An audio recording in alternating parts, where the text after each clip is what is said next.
Hey, Stacey. Hi. This is the Trash Palace. Yes, it is. And I've heard so much about it. This is the place to come and see some really great B movies. And maybe you could let me know, how long have you been doing this?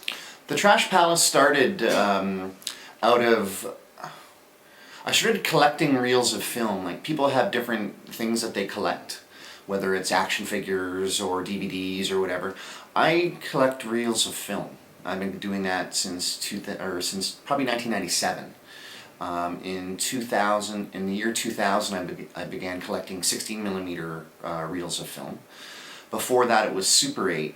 Super 8 reels are about 10 minutes long, and they would be condensed versions of feature films condensed down into 10 minutes. So watching Godzilla in a 10-minute condensed version is pretty wild, because they cut out all the extraneous stuff and it's just monsters destroying everything.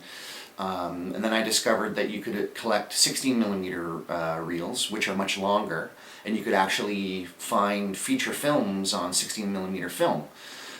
So I began scouring eBay looking for features, and between 2000 and 2007 I had set a price limit for how much I was willing to spend on a feature film, which was $40. And in 7 years I found 13 films that fit my criteria of being under $40. Mm-hmm. Also being films that I'd never heard of before, and basically rescuing stuff from the garbage in a way. And the Trash Palace started when I had a collection of 13 films, and we started screening films every other week, so every other Friday. So 13 films every other Friday is 26 weeks, and I gave myself 26 weeks to see if it was going to work or not, if we were going to find an audience. And slowly but surely we built up an audience that I think by our 7th screening we had our first sellout. And by then other film collectors started coming to the Trash Palace. And now, 6 years later, there's 5 of us all collecting 16mm feature films. And between all 5 of us, we probably have over 300 films. And we show films every Friday night, doors at 8:30, films at 9:30. We seat 50, and our average audience is probably 25. We don't advertise, we just have a Facebook group, so we're not in the papers. But every week we're just amazed at the amount of new people that show up. Like, every week there's new people, and we just ask, like, how did you find out about us? So I think there's a lot of good word of mouth. It's a lot of fun. It's not your traditional movie-going experience, which I think people are looking for right now. They want to watch. They want the group experience, the shared experience of watching a film, but in a non-traditional environment, and that's what the Trash Palace provides. Yeah, it sounds like it's like a kind of like a secret underground, hip thing to do. I could understand the allure. I go to a big theater these days, and I just feel empty, actually.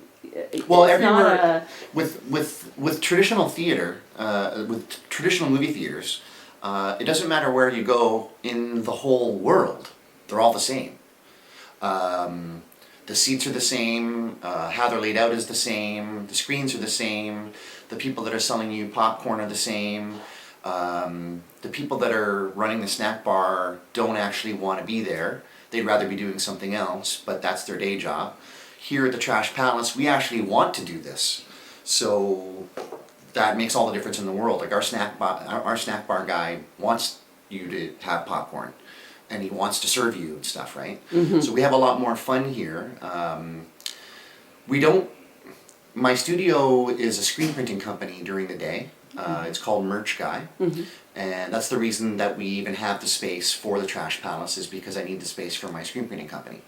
But being able to use the space on Friday nights to draw such a nice audience for the Trash Palace is just a bonus. Yeah, and getting to the merch, I mean, you had quite a bit of press lately, thanks to what's going down at City Hall. Yes. Maybe you could, let us know. I know that for everyone watching this, Christmas is coming, and they might want to pick up a shirt. Yep, that's exactly what's happening right now.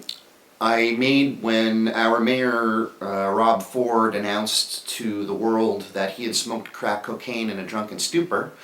The phrase "in a drunken stupor" cracked me up really, really, really hard. And I sat at my computer and made myself a shirt that said #in a drunken stupor, because I thought that would be fun to wear to the bar or whatever, right? And then I thought, I know other people that would actually want to wear this shirt too. So I designed a shirt and put it on Facebook and said, you can go to my website and buy these shirts. And it was right in the middle of the whole Rob Ford thing. It was just blowing up like crazy. And the media was looking for any angle that they could cover to talk about Rob Ford. And Jenny Ewan from the Toronto Sun she saw my photo of my t-shirt on Facebook and liked it, and then I wrote her and said, do you want a shirt?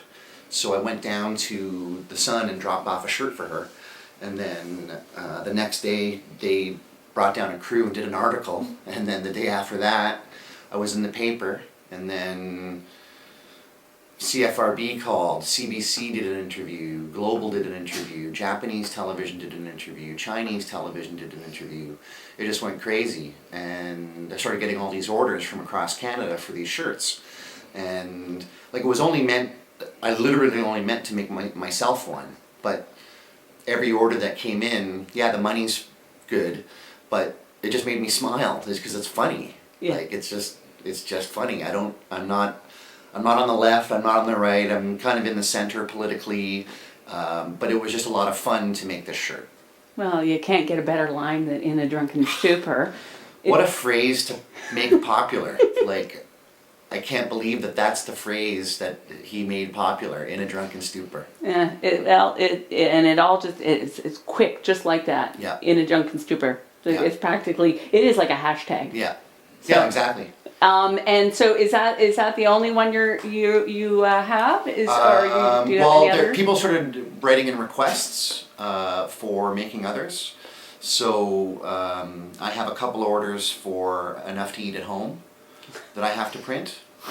That's my favorite. Sorry, I love that one. So I'll be making. I have to make a couple of shirts of that, and then younger people that are buying the "In a Drunken Stupor" shirts, and some of the more adventurous ones that are getting the Enough to Eat at Home shirts, want to get Christmas presents for their parents who find the whole fiasco amusing as well, but they don't want to get them either of those shirts. So I've made a third shirt that says "Nothing Left to Hide," which is also something that Rob Ford said. I have nothing left to hide. So that's funny that like 60-year-old fathers are wearing a shirt that says "Nothing Left to Hide," So I'm just having fun. It's brilliant. And just to recap, you run movies each month, Yes. each Friday. Yeah. And can you give us a list of just offhand? Yeah, What are you playing this Friday? This Friday, November 29th, is a film called Savage Gringo. My snack bar guy, The Mouth, found this film. He's a big fan of spaghetti westerns, so it's an old spaghetti western from the 60s. Friday, December 6th, is a film that I found called I Walk the Line. It's from the early 70s. It stars Gregory Peck as a sheriff who is trying to shut down a band of moonshiners. The head moonshiner sends his nubile young daughter to go and seduce the sheriff, which she does, which leads to complications for him trying to shut down the moonshine group. All the music's by Johnny Cash, so that was really cool. And then Friday, December 13th, what the heck? Friday, December 13th is, it's a repeat of a great film that we have called Silent Partner. That one is owned by Jonathan Culp, JC, here at the Trash Palace. December 20th is our Christmas party. That film is called, it's basically a beach movie set at a ski chalet, and it's called Winter A Go-Go. So we'll be showing that for our Christmas party. Wow. And then at the end of December, December 27th, is JC again with a film called Russian Roulette. So that'll get us right through to the end of December. Wow, fabulous. So thank you.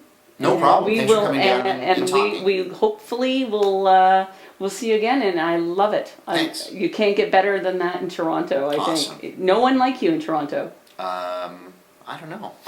I know, someone in their basement. They're like Often imitated, never duplicated, Mr. Stacey.